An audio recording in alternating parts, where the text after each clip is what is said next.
অন্তর্বর্তী সরকারের মেয়াদ যতটা সম্ভব কম হওয়া উচিত, যত দ্রুত সম্ভব নির্বাচন দেয়া হবে। এবং উনি এটাও বলেছেন যে ওনারা মাত্র 3 মাস হয়েছে এসেছেন।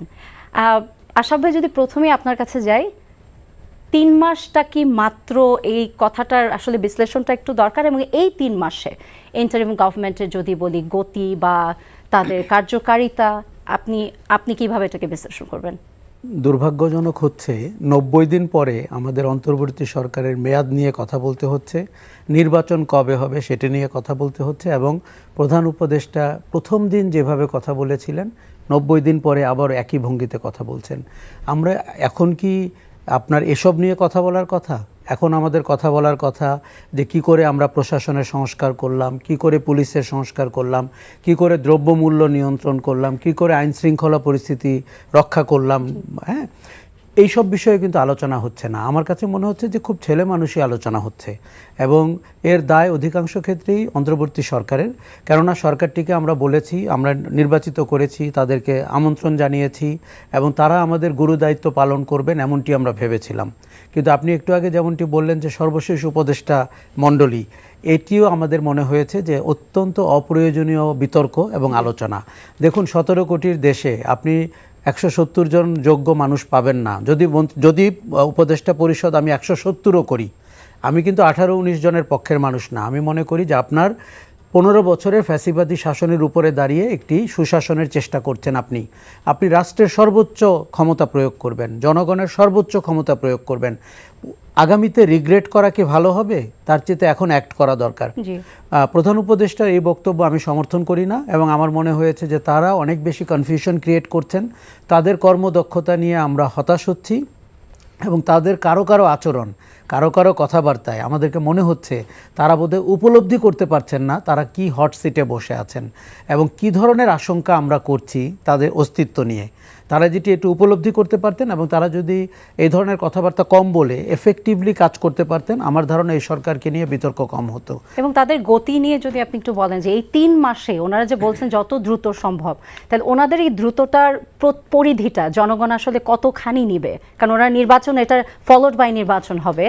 সো এই 3 মাসে কাজ দেখি তো জনগণ বুঝবে যে আর কত দ্রুত সম্ভব। দেখুন, একটি রাজনৈতিক সরকার 5 বছরের জন্য নির্বাচিত হয়, তার হাতে 5টি বছর থাকে, তার অনেক ঢিমেতালে কাজ করার সুযোগ রয়েছে, তার কর্মীদেরকে লাভ দেওয়ার সুযোগ রয়েছে, এবং আপনার মনে রাখতে হবে তাদের একটা দারুণ বেস থাকে ক্ষমতার পেছনে, ওই শক্তিতে তারা বলিয়ান থাকে। এই সরকারের শক্তিকে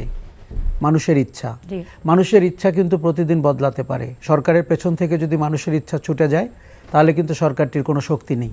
কাজেই যেই ছাত্র জনতা শ্রমিকদের অভ্যুত্থানে সরকার ক্ষমতায় এসছে তাদেরকে সরকারের স্টেক হোল্ডার বুঝতে হবে, এবং সরকার যেন প্রতিদিন মনে করে যে এই স্টেক হোল্ডাররা তাদেরকে নিয়ে হ্যাপি কিনা, তাদের পারফরমেন্স নিয়ে, তাদের গতি নিয়ে, তাদের কর্মদক্ষতা নিয়ে। আমি আজকে 90 দিন পরে এখানে বসে আপনাকে বলছি তারা হ্যাপি না, তারা প্রকাশ করছেন তারা হ্যাপি না, শ্রমিকরা প্রতিদিন বলছেন তারা হ্যাপি না, ছাত্ররা বলছেন, আপনি দেখেছেন গতকালকেও দেখতেই পাচ্ছি যে তারা এখনো হাসপাতালের সামনে কি ঘটলো, জনগণ বা দ্রব্যমূল্য নিয়ে হ্যাপি না। কাজে আপনি তাহলে হ্যাপিনেসটা খুঁজে পাচ্ছেন কোথায়? দেখুন, কেউ পদপদবি নিয়ে হ্যাপি, কেউ উপদেষ্টা হয়েছেন এই কারণে হ্যাপি, কেউ হেয়ার রোডে থাকতে পেরেছেন এই কারণে হ্যাপি। এগুলো এই সরকারের সাথে মানানসই হচ্ছে না। আপনার একটি স্বাভাবিক সরকারের চেয়ে এই সরকারের অন্তত 3 গুণ গতি হওয়ার কথা, কারণ আপনার সময় কম। আপনি 1 থেকে 1.5 বছরের মধ্যে বাংলাদেশের সবচেয়ে জটিল প্রক্রিয়ায় একটি নির্বাচন দিয়ে আপনি ক্ষমতা থেকে বিদায় নেবেন এমনটি প্রত্যাশিত। কাজে আপনাকে 3 গুণ কাজ করতে হবে, আপনাকে 24/7 কাজ করতে হবে, আপনাকে বিগত শাসনের ফেলে যাওয়া প্রশাসনকে সিধা করে কাজ করতে হবে, পুলিশকে দুর্নীতিমুক্ত করে কাজ করতে হবে, আপনাকে দ্রব্যমূল্য নিয়ন্ত্রণ করে কাজ করতে হবে, বাজার সিন্ডিকেট ভাঙতে হবে। এই জিনিস কিন্তু তারা জানতেন। তারা যখন ওথ নেন তারা জানতেন আমি যে কথাগুলো বলছি। তাহলে তারা ওথ কেন নিলেন? তাহলে তাদের রিগ্রেট করা উচিত ছিল যে আমরা এই কাজের জন্য ফিট না। আমরা মেধাবী মানুষ হতে পারি, কিন্তু প্রশাসন চালানো আর মেধার দক্ষতা কিন্তু এক না।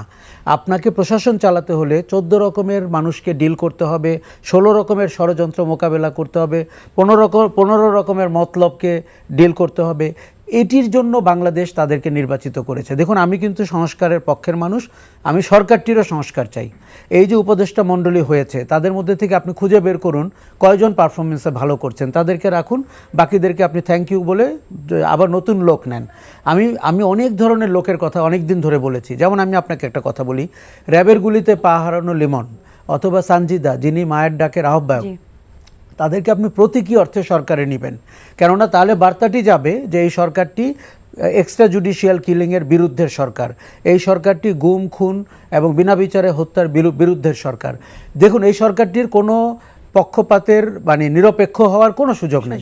এই সরকারটি পক্ষপাতের সরকার, এই সরকারটি অভ্যুত্থানের সরকার। তিনি কি তাদের তো কোনো রাজনৈতিক এজেন্ডা নেই? তিনি কি প্রতিদিন গণ অভ্যুত্থানের পক্ষে কাজ করছেন কিনা? আপনি যদি দেখুন যে অভ্যুত্থানের সবচেয়ে প্রথম যদি আমি আপনাকে বলে থাকি, আহত এবং নিহতদেরকে দেখভাল করা, এই সরকারটি 100 দিনেও সেই কাজটি করতে পারেনি। আপনি গত সন্ধ্যায় দেখেছেন কি করে 4 জন উপদেষ্টাকে যেতে হয়েছে। কাজে আমার মনে হচ্ছে সরকারটা প্রায়োরিটাইজ করতে পারছে না, সরকারটা আনুষ্ঠানিকতার বন্ধনে আবদ্ধ হয়ে গেছে। তিনি কিছু মানে ছোটোখাটো পরিবর্তন করেই ভাবছে সংস্কার হয়ে গেল। এটি আমাদেরকে ক্যান্সারের চিকিৎসা প্যারাসিটামল দিয়ে করার মতো হচ্ছে। এটি কিন্তু টিকবে না। তাতে সরকারটির ভবিষ্যৎ অনিশ্চিত হবে, রাষ্ট্রের ভবিষ্যৎ অনিশ্চিত হবে এবং গণ অভ্যুত্থানের সাথে যারা যুক্ত ছিলেন তাদেরকে অনিশ্চয়তায় পড়তে হবে। ধন্যবাদ আশরাফ ভাই। জনাব এম এ আজিজ, আপনি যদি কিছু অ্যাড করতে চান এটার সাথে। না, ধন্যবাদ আপনাকে। অল্প কিছু অ্যাড করি। দেখেন, এই যে আপনার উপদেষ্টা পরিষদ হয়েছে, একটা সরকার চালালে কিন্তু রাজনীতিবিদরা ভালো চালাতে পারে, কারণ তারা মানুষের পালস বোঝে, মানুষ নিয়ে ডিল করে। কিন্তু এইখানে দুর্ভাগ্যবশত আমরা খুঁজেই পাই না যে কারোর সাথে ছাত্র জীবনে অন্তত পক্ষে ছাত্র রাজনীতি বা সংগঠন করেছে সংগঠন, এনজিও করেছে, পেশাজীবী ছিল। এখন তারা আসলে প্রায়োরিটি ঠিক করতে পারছে না, এবং কোন কাজটা আগে করা উচিত, কোন কাজটা পরে করা উচিত, বা কি করা উচিত, বা কত গতির সাথে করা উচিত। এরপরে দেখেন উপদেষ্টা পরিষদে, পুরো উপদেষ্টা পরিষদ, এটা কিন্তু আপনার দেখেন একটা অভ্যুত্থান, বিপ্লব নাই বা বললাম, একটা অভ্যুত্থান। কয়জন লোক এটার সাথে যুক্ত ছিল? যারাও বা যুক্ত ছিল তারা ক্ষণিকের জন্য ছিল, রেগুলার কিন্তু কোনো অভ্যুত্থানের সাথে, যেটা আপনি বলছিলেন যে ওই পালসটা বুঝতে হলে তো ওটার পার্ট হতে হবে, এরকম নাই। সুতরাং তারা যে এই যে একটা বিপ্লব বা একটা অভ্যুত্থানের পরে যে সরকার আসছে, এই সরকারের যে গতি, এটাও তারা চিন্তা করে, কারণ তারা তো একটা পেশায় ছিল। ধরেন একটা এনজিও কর্মী, সে টেবিলে বসে কাজ করতে পারে, সমস্যা নেই। এখন সেইভাবেই যদি করেন, এমনও উপদেষ্টা আছে তাকে যদি আপনি রান্না করতে দেন তাও পারে না। একজনের ওয়াইফ হয়েছে, বানায় দিছে উপদেষ্টা। এটা দিয়ে তো দেশ চলে না, এটা একটা খেলু করা হয়েছে। কারা ঠিক করেছে এইসব উপদেষ্টা? পরবর্তী যে নিল এবং আগের, আপনি বলেন যে 21-এ গ্রেনেড হামলার জেল খেটেছে এমন লোক স্পেশাল অ্যাসিস্ট্যান্ট হয়েছে। আপনি বলেন, এই ছাত্র হত্যার পরে 2000 ছাত্র জনতা মারা গেছে, অভ্যুত্থান ঘটেছে, সেই অভ্যুত্থানের ছাত্র হত্যার আসামি সে উপদেষ্টা হয়েছে। বলেন, এখন এই নিয়ে যারা মূল স্টেক হোল্ডার, আমি বলবো ছাত্ররা এর ভিতরে প্রতিবাদ করতেছে, তো সরকারটা কার? আমি তো বুঝতেছি না। তার মানে আপনি বলছেন ভাই যে প্রথমত তো নিয়োগটার ক্ষেত্রে ওনাদের রেশনালিটির একটা প্রশ্ন, আরেকটা হচ্ছে পরবর্তী যেটা আশরাফ ভাই বলছেন যে ওনাদের যদি নেওয়ার পরে দেখা যায় যে ওনারা পারছেন না পারফর্ম করতে, তখন তো চেঞ্জ করা যেতেই পারে। চেঞ্জ করা, ধরেন আমি বলি যে আমাদের যে প্রধান উপদেষ্টা ওয়ার্ল্ড ওয়াইড, ধরেন এই যে কপতে গেল, দেখেন সবাই তার সাথে দেখা করতে চায়, তার একটা ওয়ার্ল্ড ফেমাস এবং ওয়ার্ল্ডে কিন্তু তার একটা ছেয়ে আছে। সুতরাং তাকে প্রয়োজন, সরকারে তাকে অর্নামেন্ট হিসেবে বসাবে, কিন্তু তার পেছনে তো কোনো লোক নাই। আপনি বলেন, আমাদের দেশের নেত্রী হয়েছে খালেদা জিয়া, আমাদের দেশে ফাইনালি ফ্যাসিস্ট হলেও শেখ হাসিনা, তারা যখন প্রধানমন্ত্রী হয়েছে তারা কি অত অভিজ্ঞ ছিল না, কিন্তু তার পরিষদ ছিল। এখানে তো পরিষদ আছে বলে বোঝে নাই। এই যে যেটা আশরাফ কায়সার সাহেব বললেন, যে এখন মাত্র কালকে দেখতে গেল আপনার এই গুলিগালাতে যারা অসুস্থ হয়েছে, মানে বাধ্য হয়ে গিয়েছেন ওনারা, আপনি বলেন যে তারা তখন কন্ট্রোল করা যাচ্ছিল না আসলে, তারা যে অনুমান করতে পেরেছে, তারা অনুভব করতে পেরেছে এতদিনে, এই লোকগুলোকে এখন কি চিকিৎসা দিবেন? 3 মাস হয়ে গেছে, যার যা ইনজুরি হয়ে গেছে, হিলিং হয়ে গেছে, এখন বিদেশে পাঠান, যেখানে পাঠান, আর চিকিৎসা হবে? এটা তো পঙ্গু যে হয়েছে, চোখ কানা হয়ে গেছে আছে, আপনি তো চেয়ারে বসে আছেন, আপনি তাদেরকে একটা প্রায়োরিটি লিস্টে তাদের চিকিৎসাটা দেওয়া উচিত ছিল না? এতগুলো লোক, কয়েক হাজার লোক, আপনি প্রায় 500-600 লোকের চোখ হারায় ফেলছে, বলেন আপনি। এই সাথে সাথে মানে 1 আওয়ারের ভিতরে চিকিৎসা দরকার এমন অবস্থা ছিল, সেখানে আপনি 3 মাস তাদেরকে কোনো ভালোভাবে যার যার মতো চিকিৎসা নাই, ইগনোরেন্স। আমরা তো যতদূর জানি শহীদের লিস্টটাও এখন পর্যন্ত ঠিকমতো আপডেট করা হয়নি, ওইটা লিস্টটাও হয়নি এখনো। যে আর যেটা বলছিলেন যে ধরেন এই যে প্রধান উপদেষ্টা যে বললেন, ধরেন আমাদের দেশের রাজনৈতিক দলগুলি এবং জনগণ তত্ত্বাবধায়ক সরকার দেখেছে যে 3 মাসে নির্বাচন আয়োজন করে। আমি ধরে নিলাম তত্ত্বাবধায়ক সরকার যিনি প্রধান হবেন তিনি বুঝতে পারতেন, হয়তো তার একটা প্রায়র ওয়ার্ক প্রস্তুতি থাকতো, তাদের প্রস্তুতি নাই ধরে নিলাম। কিন্তু 3 মাস পরে ভিতরে কি প্রস্তুতিটা নেবে না? কি করা উচিত? এখনো তাহলে ট্রায়াল আর বেসিসে চলছে, সময় ক্ষেপণ করছে, এখনো তাদের কোনো প্রস্তুতিই নাই। এবং দেশ চালানোর, আপনি বলেন দেশের চালানোর যে মানুষের যে চাহিদার একটা ক্ষেত্রেও ডিসিপ্লিন আনতে পারে নাই, একটা ক্ষেত্রেও না। তো সুতরাং আশরাফ কায়সার যে বলছে, উনি তো ঠিকই বলেছেন যে এই লোকগুলো তো পারে নাই, এদেরকে চেঞ্জ করা উচিত। প্রফেসর ইউনূসের বিকল্প নাই এখানে, আর সবগুলো লোকের বিকল্প এই দেশে আছে, সবগুলো লোকের যতগুলো উপদেষ্টা বানানো হয়েছে সবগুলোর বিকল্প আছে, একমাত্র প্রফেসর ইউনূস তাকে দরকার আছে, তাকে বাদ দিয়ে সব চেঞ্জ করা উচিত। তারা পারলো না, 3 মাসে কোনো দিগদর্শনই তাদের নাই, তাদের কোনো লক্ষ্যই নাই, লক্ষ্যই স্থির করতে পারলো না, কি করবে না করবে সব এলোমেলো। যেমন ধরেন উদাহরণ দেই, আমি প্রায়ই বলি ডিসি পদায়ন করেছে, ডিসি বানাইছে না, সব প্রশাসন একটি ক্যাডার, 16,000 লোক আছে, আর 60,000 লোক আছে 25টা ক্যাডারে। আপনি ওখান থেকে পিক আপ করতে পারতেন কিছু পেরে, 7 দিনের একটা ওরিয়েন্টেশন দিয়ে। এটা তো আইনস্টাইন হতে হবে না ডিসি হতে, রকেট সায়েন্স লাগবে না তো, আপনি ওরিয়েন্টেশন দিয়ে ডিসিগুলো চয়েস করে দিতেন। এখন তো যেভাবে ডিসি বসায় দিচ্ছেন, আপনি নিরপেক্ষ নির্বাচন কিভাবে করবেন? সব তো ফেসিবাদের অনুগত লোক ডিসি বানায় দিচ্ছেন।